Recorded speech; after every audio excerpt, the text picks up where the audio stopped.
made a very interesting discovery. Most of the great priests of the Hopi, Navajo, Zuni groups of peoples were like the prophets of the Old Testament. They revealed the will of the deities. They perpetuated a certain set doctrine or documentary process, which they preserved through their sand paintings, their kachinas, and their various ritual dances. These ancient procedures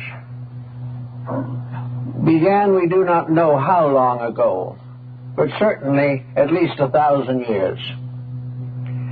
And until very recently, the life of the tribes was built upon these procedures, these doctrines.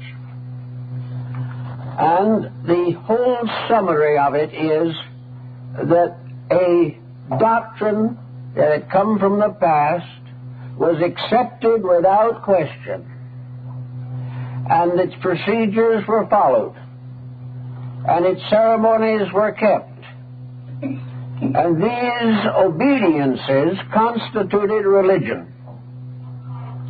Religion was therefore an obedience to a kind of arbitrary code of unknown origin, which had been carried forward, sanctified, and accepted. In the last 25 or 30 years, a number of young people have come up in these villages. Many of them have found it profitable to continue the arts and crafts of their ancestors. They work in turquoise and in silver. They also still weave a few blankets. They make various native drawings and symbols on wood or cardboard, representing the deities of old and the Kachina masks. These are beautifully done and have a very ready sale, and along with pottery and baskets, constitute a major source of income. Also, these modern works are expensive. Now, what has happened? Somewhere along the line, these younger people began to interpret their own beliefs. Up to that time, no one had interpreted them. They had accepted them. But the young people on the reservations now are talking in terms of Zen and extrasensory perception. They are discussing Oriental philosophies, and they are incorporating into their work evidences of a new interpretive value which was not previously present. Now, the difference seems to have been caused not only by contact with outside sources and greater educational opportunities, but by the inevitable needs of these people. These native tribes and people are very intelligent. They are thoughtful, they are patient, but they are intelligent. And in the course of time, it has dawned upon many of these that it was not only necessary to perpetuate the old doctrines with great care, but it was necessary to adapt the old to the needs of the new. And this is called interpretation. Now, interpretation did not begin on the mesas of the American Southwest. Interpretation has existed everywhere. And interpretations are frequently reinterpreted a number of times because of the changing pressures of circumstances and the unfolding needs of the individual. The individual of today who is thoughtful cannot accept without question the literalisms of ancient believing. He cannot simply be satisfied to listen to the patriarchs of old and accept without question anything that they reported or regarded as significant. Perhaps the main separating factor was the gradual unfoldment within the individual of the realization that he had the power to think.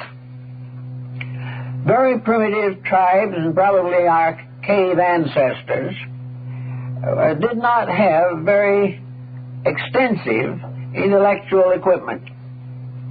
Therefore, they depended upon their priests and their leaders for all of their wisdom.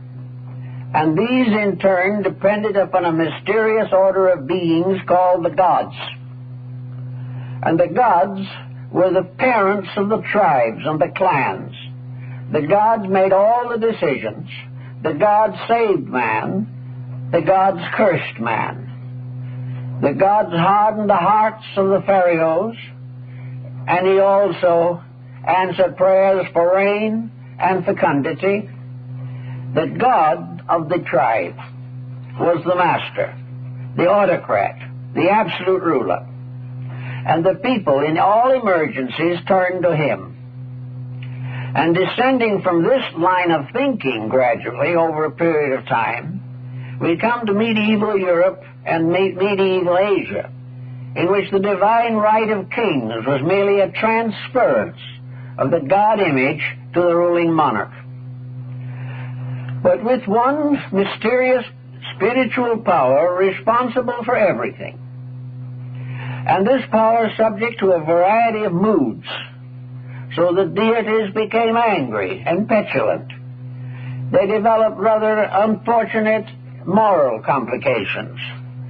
It became perhaps a little difficult for the believer to have full confidence in deities as these were recorded in mythology with their curious behaviorisms. So gradually the unfolding intelligence of the individual made a very important discovery. He began to examine himself. He began to search for his own place in the plan of things.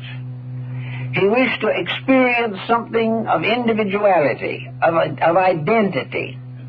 He wanted to have something to say about his future and how he was going to change society according to his own feelings.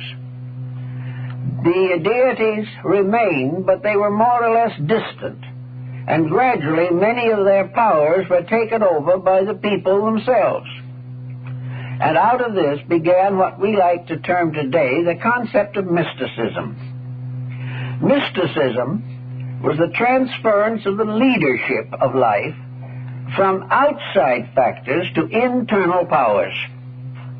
The individual began to realize that there was within himself a capacity for growth, for unfoldment, for maturity, for enrichment, that he also had something to say about what he should believe and what he should not believe.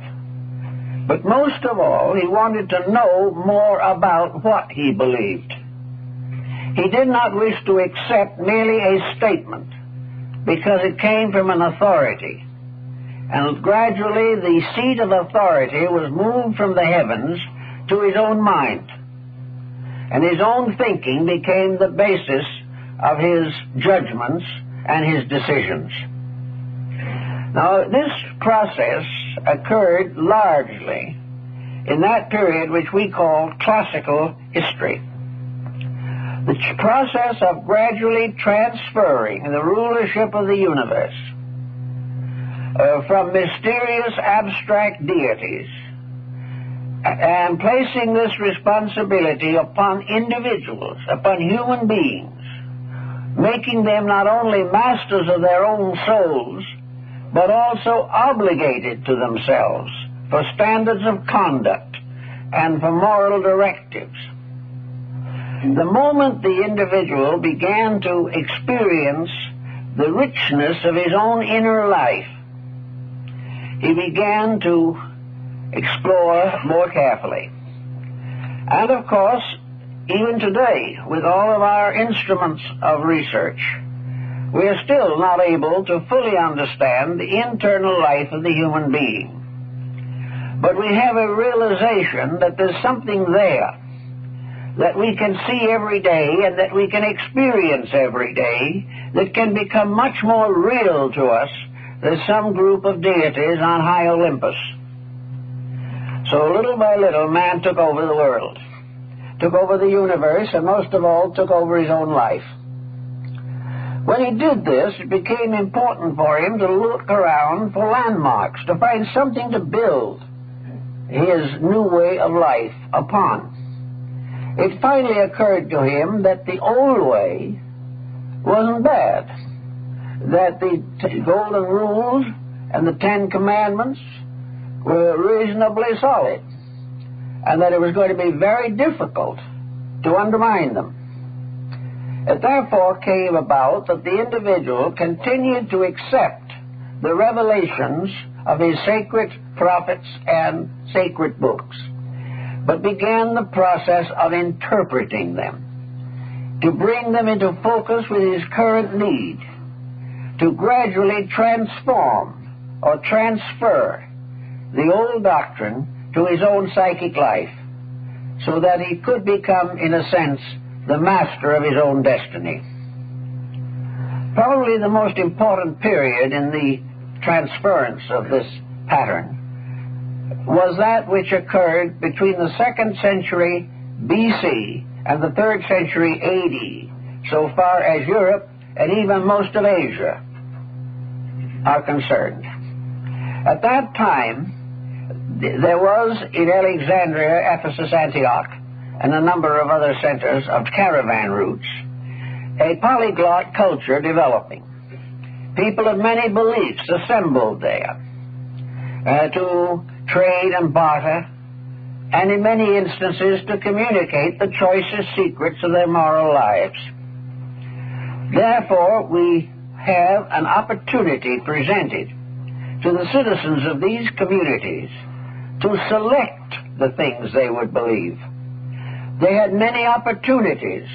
Some stranger from far away brought an interesting idea, and the Greek or the Egyptian or the Semite decided it was pretty good, so he took it and put it into his faith.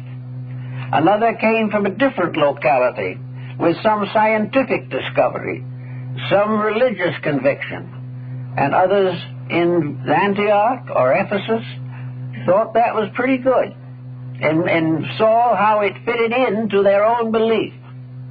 And as a result, they built it into their own belief.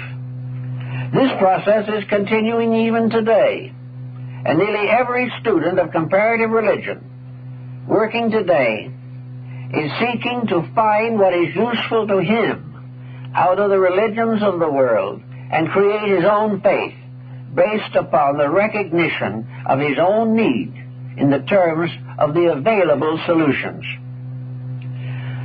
Little by little, this procedure went on until it became obvious that the old idea that progress was bestowed by deities, that changes were the result of mutations beyond human control.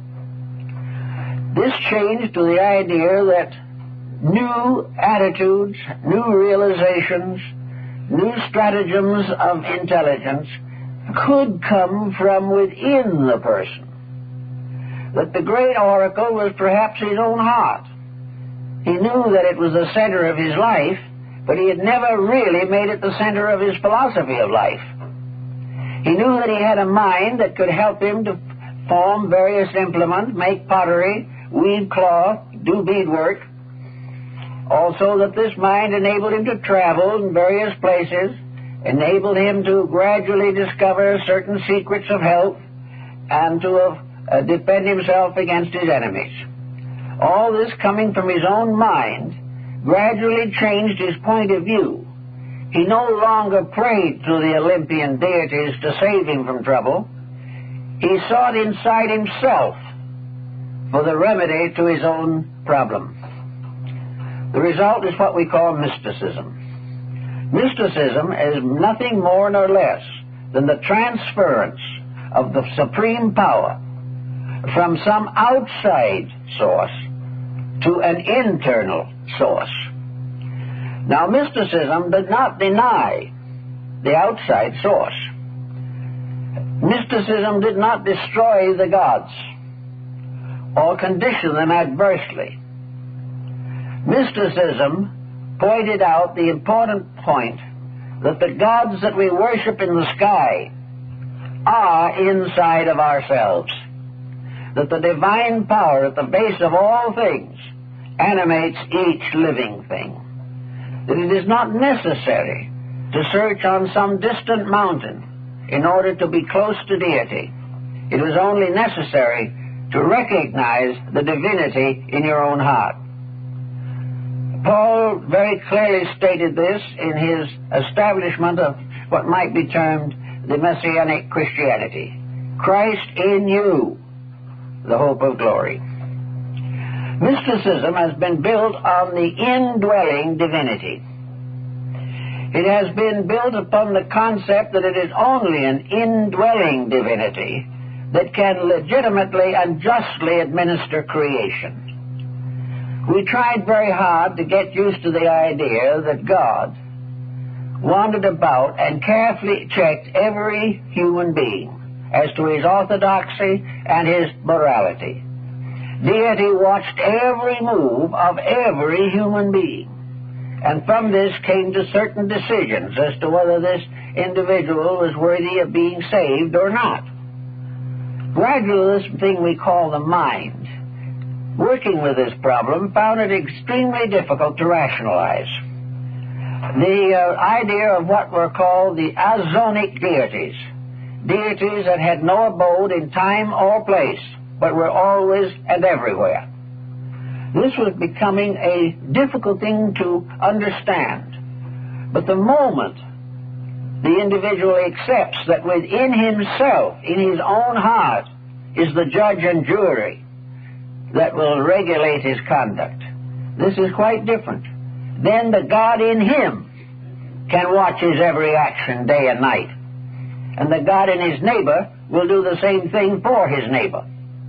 And it became impossible to conceive of an error, a false judgment, or a confusion, because everything became a direct relationship with the person committing or performing an action. This type of thinking gradually resulted in the rise of a magnificent system of religious philosophy that flourished in North Africa at about the beginning of the Christian era.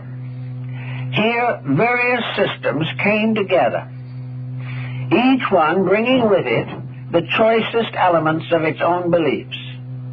Here in Alexandria, Hinduism flourished.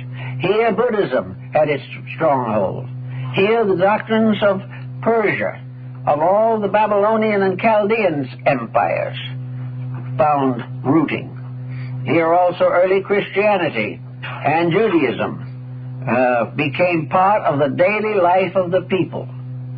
And out of this complex of beliefs, there arose a system of philosophy which is perhaps best defined as Neoplatonism, in which all wisdom was explored and interpreted in terms of interior experience. All things had to be solved from within the believer. The answer was not to be found outside. If he thought he got the answer from the outside, it was because the internal faculties of his own consciousness bestowed it, but it seemed to be separate from his ordinary cognitions. So everyone in those days recognized that each religion, whether it was Buddhism or Semitism or whatever it might be, had found it necessary to develop a mysticism. It had to have it because it was impossible to hold the minds of people to a completely literal revelation. It was impossible to prevent the mind from growing, and that which had been acceptable before the mind developed was no longer acceptable after the mental processes were available. So the individual took the old beliefs and with the aid of his mind brought them into a contemporary focus for his own use, making it possible for him to find the solution to his inner experiences from the world's structure of knowledge.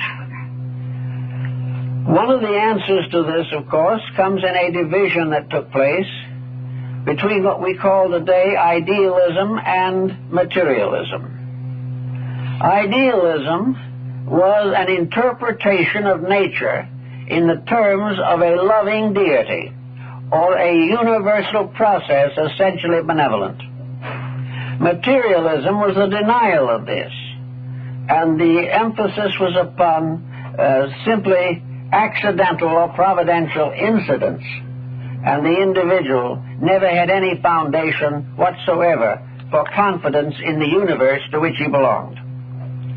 This difference of opinion created schools of interpretation. Modern science is largely based upon the materialistic interpretation, and modern religion upon the idealistic, and modern philosophy is, so to say, in a state of deadly confusion between the two.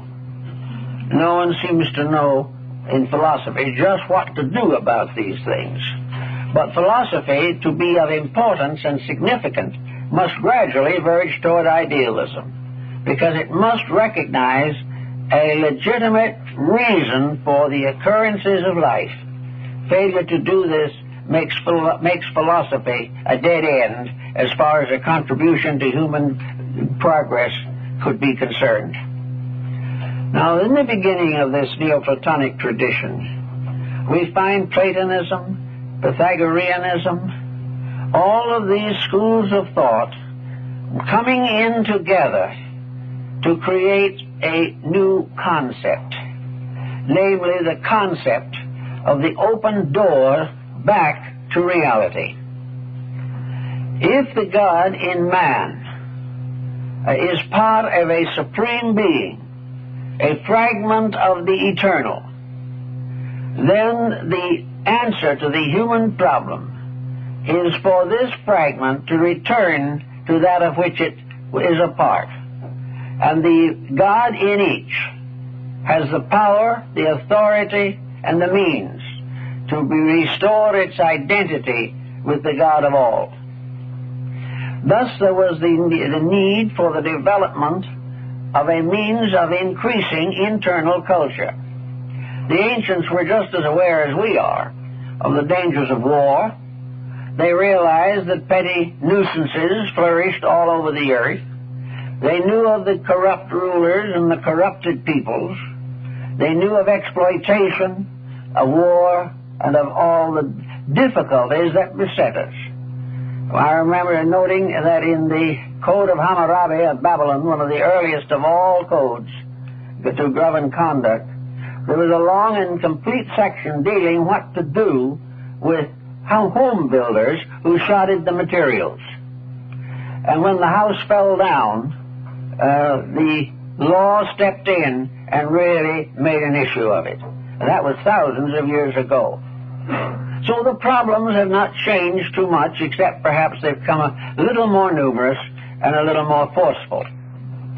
But in the problems themselves, the great question was to find a solution. And here, these mystics, recognizing the need for a program of forwardness, began to organize their concepts of the future.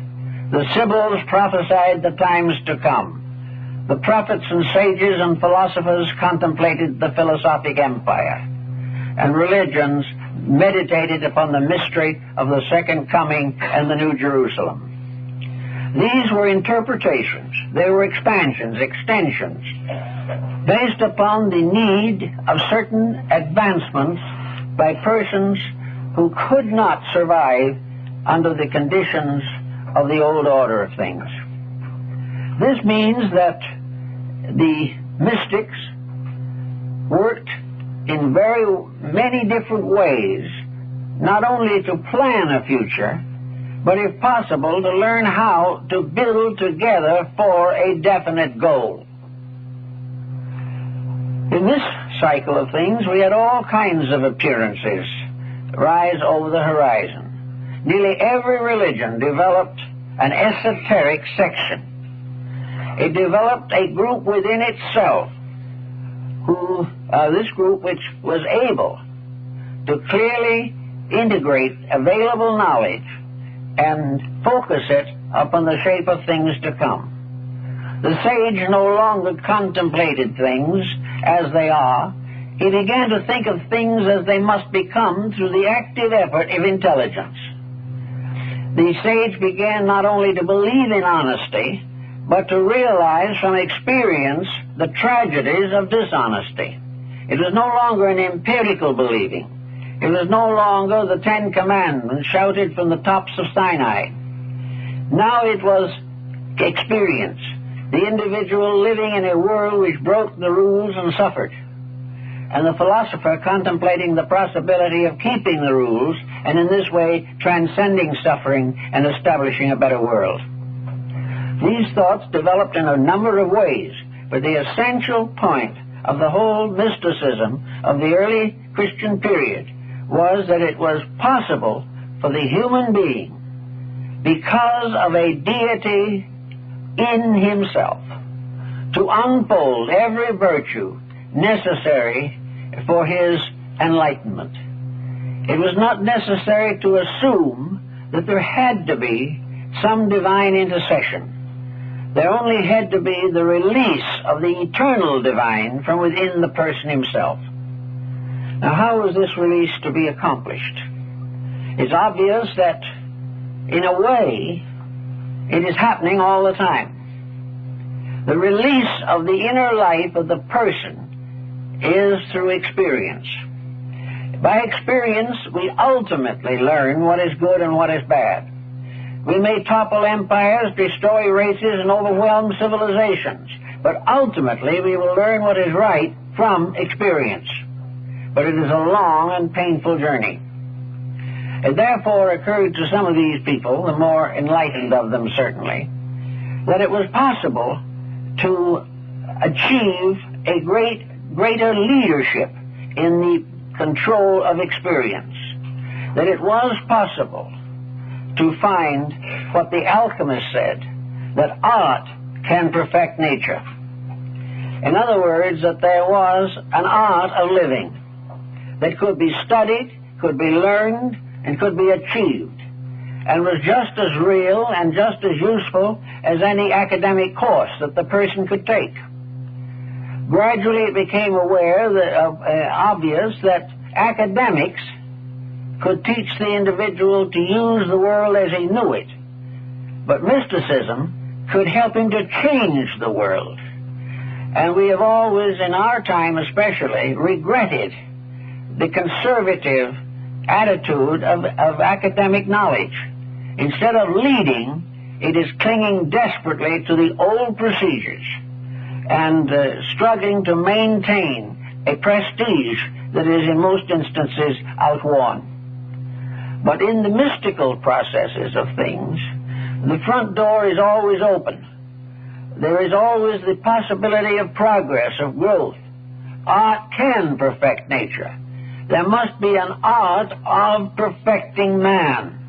There has to be a science of salvation. There has to be a real, organized, factual road that leads from the present state of the individual to the fulfillment and unfoldment of his entire body of potentials, of inner capacities, of abilities, long locked.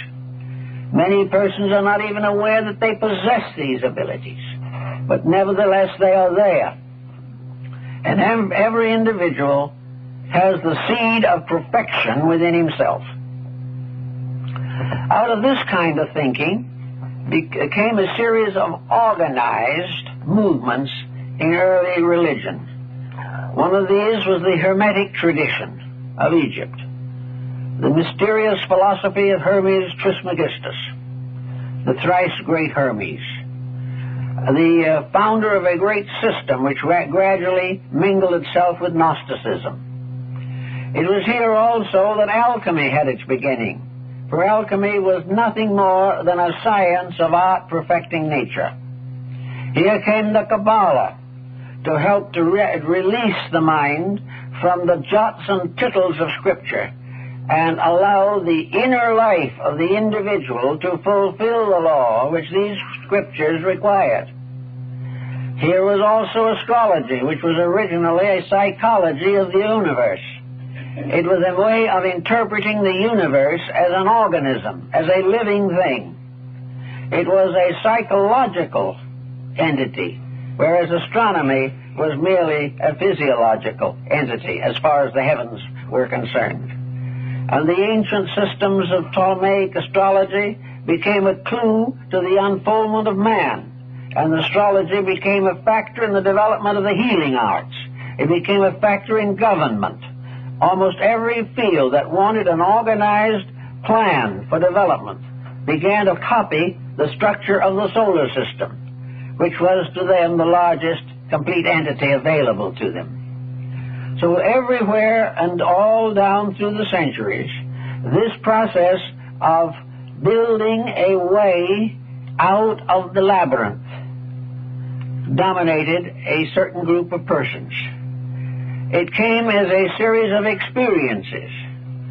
And as the early church fathers pointed out, most of the experiences that brought about enlightenment were sad.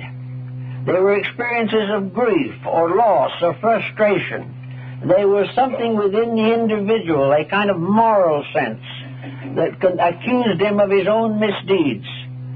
They were limitations and restrictions which he had to throw off in order to go on with the purpose for which he was intended.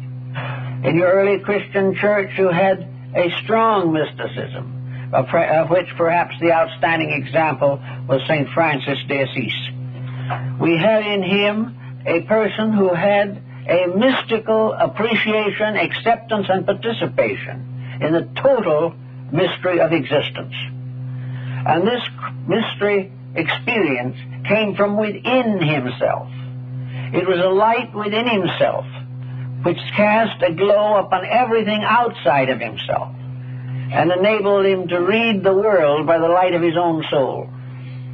There have been many mystics, not only in Christianity and Judaism, but also in other countries. The mystics of Islam were very interesting and very dramatic in their interpretation of a combination of Semitic and Christian philosophy. In Asia, the secret sciences of yoga and Vedanta arose out of the desperate determination to accomplish what we find in one of the quatrains of the Rubaiyat, where the poet is made to say, "From my base metal shall be filed the key that shall unlock the door he howls without," referring to the dervishes. From our base metal must be filed this key, for it is only in ourselves and in our own substances that this key can exist. No one can give us the key. No one can open the door for us. But we can learn from each other how to be more and more worthy of receiving the key. And having received it, become sufficiently insightful to know how to turn it in the lock. And in the Kabbalah it is said it must be turned 7 times to open the mysteries of the faith.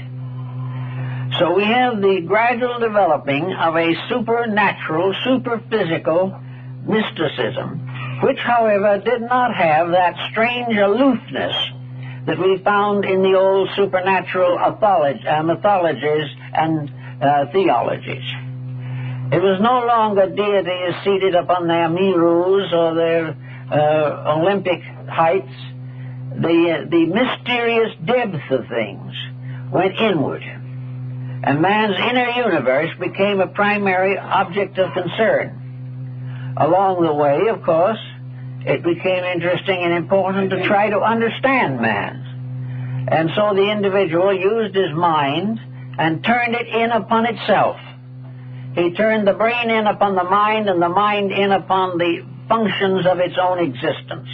And gradually, through the effort to understand his own mind, the human being came up with a series of divergent solutions. Some of these are now incorporated into modern psychology. Many of them are also now parts of religious structures. The study of the constitution of man and how he functions gradually took on a cosmic coloring. Many mystics saw in their own natures keys to the universal nature. They saw in the functions of their own bodies the miniatures of the functions of the great bodies in space. They fulfilled the Hermetic axiom, as above, so below. That which is true of the greatest is true of the least, and that which is true of the cosmos and the galaxy is true of the tiniest gnat floating in a sunbeam. Everything is part of a great lawfulness. This lawfulness is not revealed directly by deities. It is experienced by the person himself. And in this process of experiencing, we have another step that is very important. Most ancient peoples were accused of idolatry. They were supposed to be out worshiping wood and stone. They were said to be completely dominated by these inert manufacturings of their own skills, and that they were praying to something they could never answer and to which they gave a false allegiance. This began another step in the study of this matter, and it gradually dawned upon most of these peoples, many of them at least, that these deities that they had previously considered to be persons and had represented by imagery were really not persons and could not be adequately represented by any form of imagery. These persons were merely the symbolical appearances of principles eternal in space. And if an image was created, this image stood for a principle and not for a personality. It did not represent an angry God who was going to punish his people. It did not represent any power or authority such as we know. This personification represented an aspect of the total life, the total network of interacting truths, principles, realities by which the universe is sustained. So little by little, the individual got over idolatry and began to realize that idolatry belonged to the idea that things came from the outside rather than from the inside. After the beginning of the Christian era, we find that Christianity inevitably and instinctively moved toward the idea of salvation through merit. The entire structure was geared to the realization that man must, in some way or other, discover the inward workings of the divine plan. The New Testament and parts of the Old Testament consider the matter of prayer very carefully.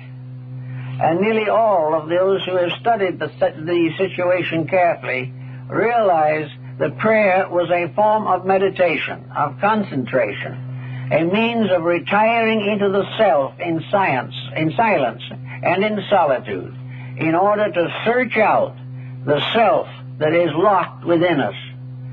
The prayer is addressed to God, but the ear that hears it is the God in our own hearts, the ear that is in the heart symbol of the Egyptian philosophy.